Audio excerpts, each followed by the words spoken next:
बिस्मिल्लाहिर्रहमानिर्रहीम। Dear students, कैसे हैं आप सब? ठीक हैं? उम्मीद करता हूं सब बच्चे खैरियत से हैं।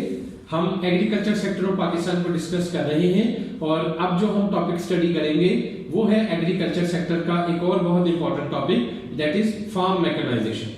हम डिस्कस करेंगे फार्म मैकेनाइजेशन क्या होता है, फार्म मैकेनाइजेशन की टाइप्स क्या क्या है, और उसके बाद देखेंगे कि इसके क्या एडवांटेजेस हैं और क्या डिसएडवांटेजेस हैं। फार्म मैकेनाइजेशन के जरिए हम क्या क्या अचीव कर सकते हैं और क्या क्या नुकसानात हैं मैकेनाइजेशन के। तो आइए स्टूडेंट्स, हम अपना टॉपिक स्टार्ट करते हैं और सबसे पहले देखते हैं what is the meaning of farm mechanization. These are the topics that you will study, and by farm mechanization we mean use of machines and fertilizers, pesticides and other modern tools in agriculture sector। जब हम agriculture sector में अपने forestry में, poultry में, dairy में, cropping में, फसलों के लिए, फ्रूट्स के लिए, वेजिटेबल के लिए, सेरिकल्चर के लिए, हॉर्टिकल्चर के लिए डिफरेंट मशीनरीज का इस्तेमाल करें, लेटेस्ट टेक्नोलॉजी का इस्तेमाल करें, अच्छे केमिकल्स का इस्तेमाल करें, पेस्टिसाइड्स का इस्तेमाल करें, मॉडर्न मशीनरी का और अदर टूल्स का इस्तेमाल करें, तो इस प्रोसीजर को, इस मेथोडोलॉजी को, और ये क्यों करें? ताकि हमारी आउटपुट पर एकड़ प्रोडक्शन पहले से बढ़ जाए। इस प्रोसीजर को, इस मेथोडोलॉजी को फार्म मैकेनाइजेशन का नाम दिया जाता है। तो बच्चों, फार्म मैकेनाइजेशन आज के जदीद दौर की सबसे बड़ी जरूरत है, क्योंकि डेवलपिंग कंट्री का एग्रीकल्चर सेक्टर आज भी हमने पढ़ी थी उसकी प्रॉब्लम, उसमें हमने डिस्कस किया था ओल्ड मेथड ऑफ कल्टीवेशन है। तो सबसे बड़ी जो प्रॉब्लम है वो 2-3 नजर आती है मुझे। पहली, old method of cultivation, old method of farming, old method of agriculture जो है वो farming. Number 2, less availability of capital, वो एक बहुत बड़ी प्रॉब्लम है। Number 3, less know how of the latest technology and machines. हमारा जो फार्मर है उसे मॉडर्न टेक्नोलॉजी का नहीं पता, वो मॉडर्न टेक्नोलॉजी से वेल नोन नहीं है, उसको जो टेक्निकल एजुकेशन है वो प्रोवाइड नहीं की गई। तो इन 3 प्रॉब्लम की वजह से हमारी प्रोडक्शन दीगर ममालिक के मुकाबले में बहुत कम है। तो डियर स्टूडेंट्स, डेफिनेशन के बाद हम चलते हैं डिफरेंट टाइप्स ऑफ मैकेनाइजेशन। देखिए बच्चों, जब हम एग्रीकल्चर सेक्टर में मैकेनाइजेशन का रोल लाते हैं तो 3 तरह की फार्म मैकेनाइजेशन होती है। सबसे पहली है बायोलॉजिकल मैकेनाइजेशन, नंबर 2 है मैकेनिकल मैकेनाइजेशन, एंड नंबर 3 है हाइड्रोलॉजिकल मैकेनाइजेशन। ये 3 तरह की जो चेंजेस है, रिफॉर्म्स है, जब एग्रीकल्चर सेक्टर में आती हैं तो हम उसको फार्म मैकेनाइजेशन का नाम देते हैं। बायोलॉजिकल से मुराद क्या है? हम अच्छी खाद यूज करें, अच्छे बीज यूज करें और अच्छे केमिकल्स, पेस्टिसाइड्स यूज करें। चूंकि इसका ताल्लुक बायोलॉजिकल चेंजेस से है, बायोलॉजिकल एडवांसमेंट से है, बायोलॉजिकल टेक्नोलॉजी से है, इसलिए इसको बायोलॉजिकल मैकेनाइजेशन बोलते हैं। नंबर 2 पर देखें, मैकेनिकल, मशीनी। जब फार्म में, खेतों में मशीनों का इस्तेमाल हो और मशीनरी का इस्तेमाल हो तो इसको मैकेनिकल मैकेनाइजेशन बोलते हैं। इसमें अगर हम अपने ट्रैक्टर्स यूज करें, हार्वेस्टर्स यूज करें, थ्रेशर्स यूज करें, अदर टूल्स यूज करें मशीनरी के, लाइक अब हम देखते हैं कि डेयरी फार्मिंग में भी बड़ी बड़ी मशीनरीज इस्तेमाल होती हैं और ओल्ड मेथड जो है वो दूध हासिल करने के, वो सब खत्म हो गए। इसी तरह पोल्ट्री में लेटेस्ट जो है वो मशीनरी यूज होती है जिससे प्रोडक्शन जल्दी होती है, बेहतर होती है, पायदार होती है, हेल्दी होती है।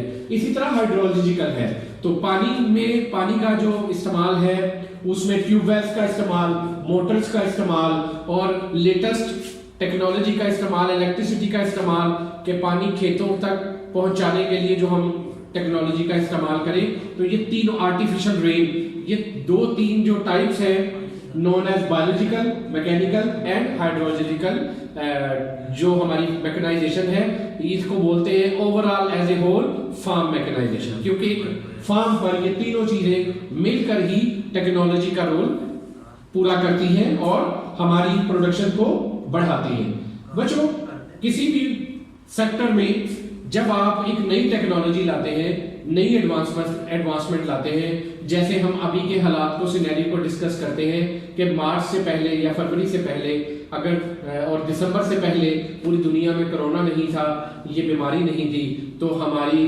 जिंदगी का क्या किरदार था, हम किस तरह कारोबार करते थे, कैसे निज़ाम ज़िंदगी चलाते थे, एक दूसरे से कैसे मिलते थे। और आज हम एक दूसरे से जो सोशल डिस्टेंसिंग है, यूज ऑफ मास्क है, सैनिटाइजर है, ग्लव्स है और अदर प्रिकॉशनरी मेजर्स है, हमें टोटल लाइफस्टाइल चेंज करना पड़ा। उसकी कुछ प्री रिक्विजिटीज थी जो हमें पूरी करनी पड़ी।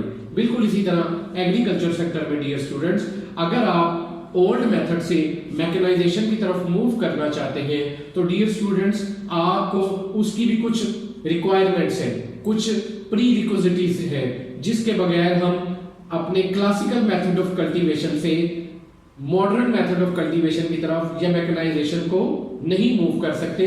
उसमें देखिए नंबर 1 जो मैं पहले भी डिस्कस कर रहा था, टेक्निकल नो हाउ।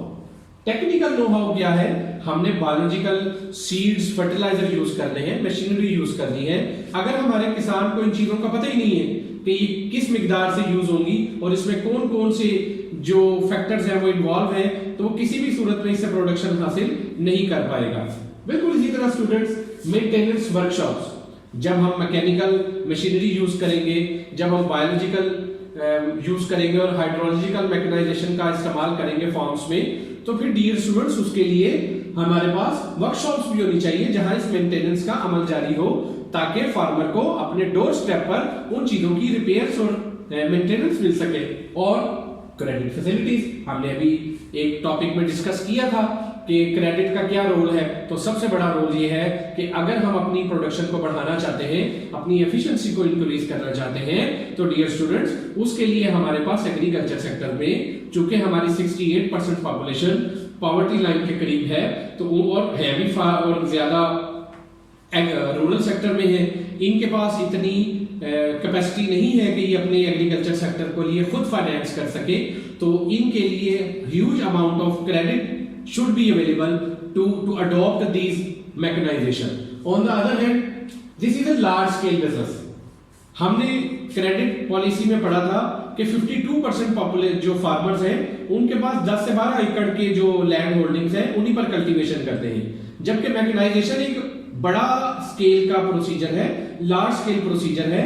जब ये 50 एकड़ या 100 एकड़ के रकबे पर कल्टीवेशन हो या बड़े बड़े होल्डिंग्स पर डेयरी फार्मिंग हो, पोल्ट्री फार्मिंग हो, फॉरेस्ट्री हो, तो ये मैकेनाइजेशन रोल प्ले करती है और कॉस्ट कम करने की वजह बनती है। छोटे स्केल पर मैकेनाइजेशन से कॉस्ट बढ़ती है, टाइम कम लगने की बजाय टाइम ज्यादा लगता है और वो प्रोडक्शन को बढ़ाने की बजाय कम करने का बायस बनती है। तो ये लार्ज स्केल बिजनेस है, इसके लिए सबसे पहले गवर्नमेंट की पॉलिसी बनाने की जरूरत है जो इसको एग्रीकल्चर सेक्टर को एक इंडस्ट्री के तौर पर लेकर चले और उसे नेशनलाइज करे या अपने बिहाफ पर लेकर चले और किसानों के साथ कुछ ऐसी एग्रीमेंट्स हो कि वो तमाम जो स्केल है उसको लोएस्ट लेवल से लाकर लार्ज स्केल पर लेकर जाए। उसके बाद देखते हैं बच्चों असेंबलिंग मशीन्स। सिंपल सी एक रिक्विजिटी है कि यहाँ पर मशीनरी की असेंबलिंग भी हो, नए पार्ट्स अवेलेबल हो।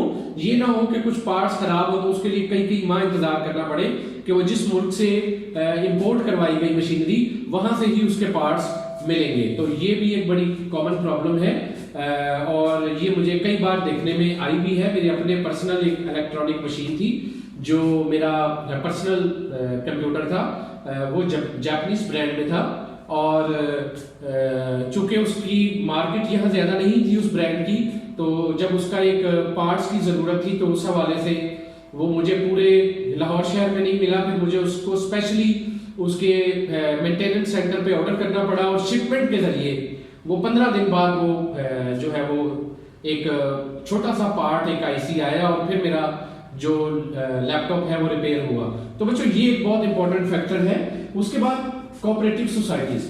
कोऑपरेटिव सोसाइटीज क्या होती है बच्चों? एग्रीकल्चर सेक्टर के लिए as a whole government societies बनाती है जहां मिलकर उनको एक ऐसी अंजुमन बन जाती है, कोऑपरेशन वाली एक सोसाइटी बन जाती है जो फार्मर्स को ट्रैक्टर्स, थ्रेशर्स और तमाम चीजों की अवेलेबिलिटी देती है। क्या मतलब इसका? मेरे पास 12 एकड़ जमीन है, मेरे हमसाये के पास 10 एकड़ जमीन है, मेरे एक और नेबर के पास 5 एकड़ जमीन है, एक के पास 4 कनाल है। अब चारों तो ट्रैक्टर नहीं खरीद सकते, चारों गरीब हैं, तो गवर्नमेंट कोऑपरेटिव सोसाइटी बनाकर उन्हें ट्रैक्टर की फैसिलिटी दे देती है।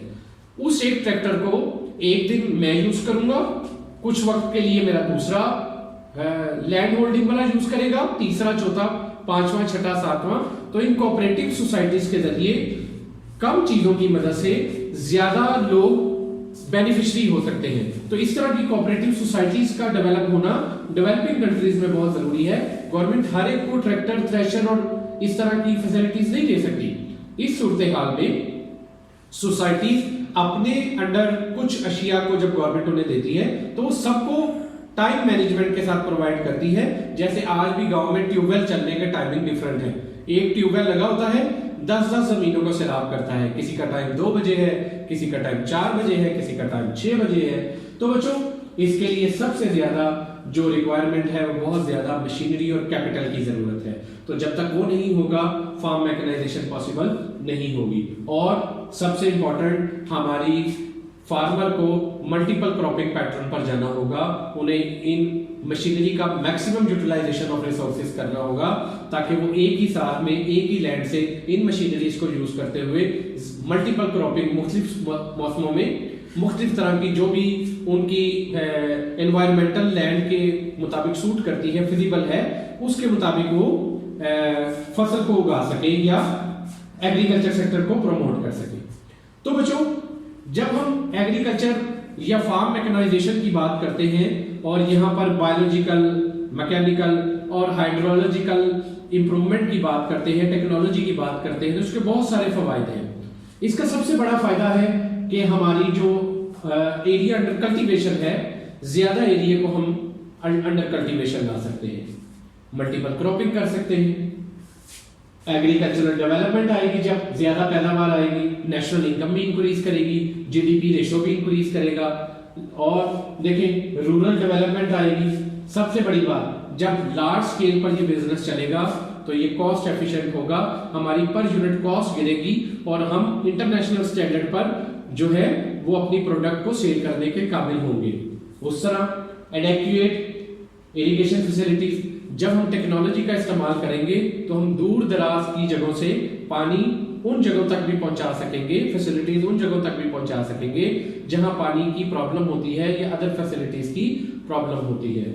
इसी तरह इंक्रीज इन लेबर एफिशिएंसी, एक लेबर मैनुअली 10 घंटे काम करके 10 मन पर प्रोडक्शन कर सकता है, मशीनरी की मदद से वही लेबर 5 घंटे काम करके 50 मन प्रोडक्शन कर सकता है। तो मशीनरी की मदद से, मैकेनाइजेशन की मदद से लेबर की एफर्ट कम होगी और उसकी प्रोडक्शन बढ़ेगी।